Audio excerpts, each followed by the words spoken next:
Welcome to M24 news. Narsipatnam area ఆసుపత్రి వద్ద ఆందోళన చేస్తున్న జెడ్పీటీసీ నూకరాజు కుటుంబ సభ్యులను మాజీ మంత్రి వైసీపీ జిల్లా అధ్యక్షుడు గుడివాడ అమర్నాథ్ పరామర్శించారు. ఈ సందర్భంగా ఎమ్మెల్యే విశ్వేశ్వరరాజు జరిగిన ఘటనను అమర్నాథ్ వివరించారు. నూకరాజు కుటుంబ సభ్యులను అమర్నాథ్ వైసీపీ అండగా ఉంటుందని భరోసా ఇచ్చారు. ఇప్పుడు ప్రస్తుత అల్లూరి జిల్లాలో కొయ్యూరు జెడ్పీటీసీ నూకరాజు గారిని అత్యంత కిరాతకంగా చంపినటువంటి విషయాన్ని రాష్ట్రం అంతా కూడా చూసింది. అంటే దేనివల్ల ఎందుకు ఏంటి అనేటువంటి విషయాలు పక్కన పెడితే రాష్ట్రంలో లా అండ్ ఆర్డర్ పరిస్థితి ఏంటి అనేటువంటి దానికి ఇది ఒక ఉదాహరణ. రాష్ట్రంలో రమారమి నాకు తెలిసి 550 నుంచి 600 మంది జెడ్పీటీసీలు ఉంటారు. వీళ్ళు దాదాపు 40-50 వేల మందికి రిప్రజెంటేషన్. వీళ్ళు అంటే ఒక ప్రజాప్రతినిధి ఇన్ని వేల మందికి రిప్రజెంట్ చేస్తున్నటువంటి వ్యక్తికి ఈరోజు ఈ పరిస్థితి వస్తే ఇక రాష్ట్రంలో సామాన్యుడి పరిస్థితి ఏంటి అనేటువంటి దానికి రాష్ట్ర ప్రజలందరూ కూడా ఆలోచన చేసుకోవాల్సినటువంటి దానికి ఇది ఒక ఉదాహరణ. లా అండ్ ఆర్డర్ ఎంత క్షీణించిపోయిందో, లా అండ్ ఆర్డర్ అంటే కనీసం బయలుదేరినటువంటి పరిస్థితుల్లో ఈరోజు రాష్ట్రంలో ప్రతి ఒక్కరు ఇటువంటి చర్యలు పాల్పడేటువంటి ప్రతి ఒక్కరికి మనం ఎవరినైనా చంపేసినా, ఎవరినైనా రేప్ చేసినా, ఎవరినైనా రేప్ చేసి కాల్చి చంపేసినా, ఎవరినైనా కిడ్నాప్ చేసినా ఈ లా అండ్ ఆర్డర్ మనల్ని ఏం చేయలేదు, ఇది పటిష్టంగా ఈ రాష్ట్రంలో లేదు అనేటువంటి ధైర్యాన్ని ఇటువంటి సంఘటనలన్నీ కూడా కల్పిస్తూ ఉన్నాయి.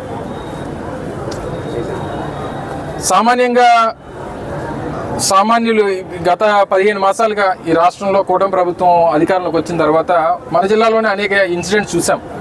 9వ తరగతి విద్యార్థిని రాంబిలి మండలంలో ఆ అమ్మాయిని అత్యంత కిరాతకంగా అత్యాచారం చేసినటువంటి పరిస్థితులు చూసాం. స్వయంగా ఈ శాఖకి ప్రాతినిధ్యం వహిస్తున్నటువంటి మంత్రి గారి ఇలాకాలో అనేక ఇన్సిడెంట్స్ చూసాం. ఉమ్మడి విశాఖపట్నం జిల్లాలో అనేక ఇన్సిడెంట్స్, రాష్ట్ర వ్యాప్తంగా నడి రోడ్డు మీద నరికి చంపినటువంటి ఇన్సిడెంట్స్, ఎన్ని మర్డర్లు అయ్యాయో, ఎన్ని అత్యాచారాలు అయ్యాయో, ఎన్ని కిడ్నాప్లు అయ్యాయో, ఎన్ని రకాలుగా లా అండ్ ఆర్డర్ని కనీసం పట్టించుకోలేనటువంటి పరిస్థితులు ఈ రాష్ట్రంలో ఉన్నాయన్నటువంటిది గడిచినటువంటి సంవత్సరాల కాలంగా చూస్తూ ఉన్నాం. ఈరోజు ఆ కుటుంబ సభ్యులందరూ కూడా రోధిస్తూ ఉన్నారు. భార్య, పిల్లలు, మనవలు అందరూ కూడా. సీనియర్ నాయకుడు, మూడోసారి జెడ్పీటీసీ, గతంలో వైస్ చైర్మన్ గా చేసినటువంటి అనుభవం, సీనియర్ నాయకుడిగా గౌరవం ఉంది.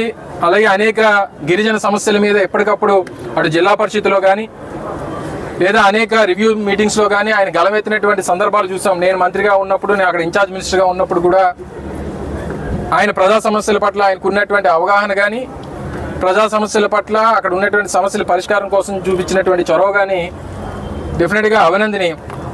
అటువంటి వ్యక్తిగా ఈ పరిస్థితి వస్తే మరి రేపు ప్రభుత్వం ఏ రకమైనటువంటి భరోసాని ప్రాంత ప్రజలు, ముఖ్యంగా గిరిజన ప్రాంత ప్రజలకి, గిరిజనుల పట్ల వారికి ఉన్నటువంటి ఆలోచన ఏంటో అనేటువంటిది దీంతో కల్పిస్తాం. గతంలో ఒక ఇన్సిడెంట్ జరిగింది. అనేక మార్లు నేనే స్వయంగా స్థానిక ఆర్డీఓలతోని, స్థానిక కలెక్టర్తోని, ఎస్పీ గారితోని అనేక సందర్భాలు నేను స్వయంగా మాట్లాడాను. సరే, మిగిలినటువంటి నాయకులందరూ కూడా పాపం వారి చొరవ చూపించారు, వారి ప్రయత్నం వారు చేశారు. వారు కొనుక్కున్నటువంటి భూమి, సరే భూమిలో ఏదైనా ఇష్యూస్ ఉన్నప్పుడు దాన్ని సార్ట్అవుట్ చేయాల్సినటువంటి బాధ్యత ఉంది ప్రభుత్వానికి, రెవెన్యూ డిపార్ట్మెంట్. సార్ట్అవుట్ చేస్తుంటే అసలు ఆయన ప్రాణాల మీదకి వచ్చేది కాదు కదా. సరే, భూమి ఆయిందా లేకపోతే ఇంకొకరిదా ఎవరిదైనా పక్కన పెట్టండి, కానీ ఏంటి, ఎవరిది, ఎలాగా, హద్దులు ఏంటి అనేటువంటిది ప్రభుత్వం చొరవ తీసుకొని చేసుంటే అసలు ఆయన ప్రాణం మీదకి వచ్చేది కాదు కదా. ఈరోజు ఈ స్థాయికి, ఇంత పెద్ద స్థాయికి ఇష్యూ రావడానికి కారణం కేవలం ప్రభుత్వం తాలూకా నిర్లక్ష్యం, లా అండ్ ఆర్డర్ మీద ప్రజలకి కనీసం భయం లేకపోవడం, వీటన్నిటి కూడా ఇవి కారణాలుగా కనబడతా ఉన్నాయి. అడిగారు, నేను కూడా కలెక్టర్ గారితో వారితో చర్చించడం జరిగింది. వారు వచ్చి దీనికి తక్షణంగా మేము మా అధికారులు పంపిస్తాం, పరిష్కారం చూపించేటువంటి కార్యక్రమం చేస్తామని చెప్పి వారు కూడా చెప్పడం జరిగింది. సో ఏదేమైనప్పటికీ ఇందులో మేజర్గా కనిపించే ఇష్యూస్ అన్ని పక్కన పెడితే ఈ రాష్ట్రంలో లా అండ్ ఆర్డర్ దాన్ని ప్రాతినిధ్యం వహించేటువంటి వ్యక్తులు పైన మొన్న కందుకూరులో ఒక ఇన్సిడెంట్ చూసాం. డైరెక్ట్ కారుతో వెళ్ళి మనుషుని గుర్తించి చంపేశారు. చచ్చిపోతే మళ్ళీ తిరిగి వెనక్కి వచ్చి మళ్ళీ కారుతో మట్టిని చంపించేశారు.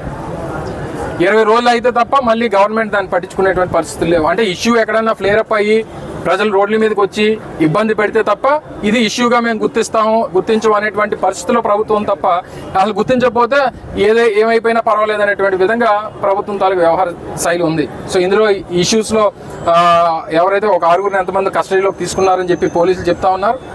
దీనికి కారకులైనటువంటి అజయ్ కుమార్ అని చెప్పి ఒక వ్యక్తి ఎవరైతే ఉన్నారో ఆయన దీని అంతటికి కూడా వెనక నుండి ఈ కార్యక్రమం చేయడానికి చంపినటువంటి వారు ఎవరైతే ఉన్నారో వారికి వెనక నుండి ప్రోత్సహించింది ఆ వ్యక్తి అనేటువంటిది కుటుంబ సభ్యులు చెప్తా ఉన్నారు. ఆయన మీద కూడా యాక్షన్ తీసుకోవాలి. సో ఇవన్నీ కూడా ఎవరు ఏంటి అనేటువంటిది ఇంట్లో పూర్తి స్థాయి విచారణ కింద నుంచి పై వరకు ఎవరెవరు ఇందులో ఇన్వాల్వ్మెంట్ ఉన్నారో, దీనికి బ్యాక్గ్రౌండ్ ఏంటి, సపోర్ట్ ఏంటి, ఎవరు చేశారు, ఎలా చేశారు, ఎందుకు చేశారు, ఇవన్నిటి కూడా పూర్తి స్థాయి విచారణ ఆ కుటుంబ సభ్యులకి ప్రజలకి నమ్మకం కల్పించేటువంటి విధంగా ఈ ప్రభుత్వం కానీ ముఖ్యంగా పోలీస్ డిపార్ట్మెంట్ కానీ యాక్ట్ చేయాలని చెప్పి మేము డిమాండ్ చేస్తూ ఉన్నాం. ఆ కుటుంబ పక్షాన మా పార్టీ నాయకుడు, మా పార్టీ సీనియర్ నాయకుడు, గిరిజన ప్రాంతంలో అనేక సందర్భాల్లో అనేక విధాలుగా సర్వీస్ చేసినటువంటి వ్యక్తి, మరి అటువంటి గొప్ప నాయకుడిని కోల్పోవడం మా పార్టీ కూడా దురదృష్టం. జగన్మోహన్ రెడ్డి గారు ఒకటవుతున్న మమ్మల్ని అందరినీ కూడా లీడర్షిప్ అంతటిని కూడా వెళ్ళి ఆ కుటుంబానికి ధైర్యం చెప్పి రమ్మని చెప్పి వారు పంపించడం జరిగింది. శాసనమండలి ప్రతిపక్ష నాయకులు సత్యబాబు గారు కానీ, రీజనల్ కోఆర్డినేటర్ కన్నబాబు గారు కానీ వారు కూడా తర్వాత వారి కుటుంబ సభ్యుల్ని పరామర్శిస్తారని చెప్పారు. మాకు నోకరాజు గారి ఆత్మకి శాంతి చేకూరాలని ఆ కుటుంబానికి ప్రగాఢమైనటువంటి సానుభూతిని తెలియజేస్తాం.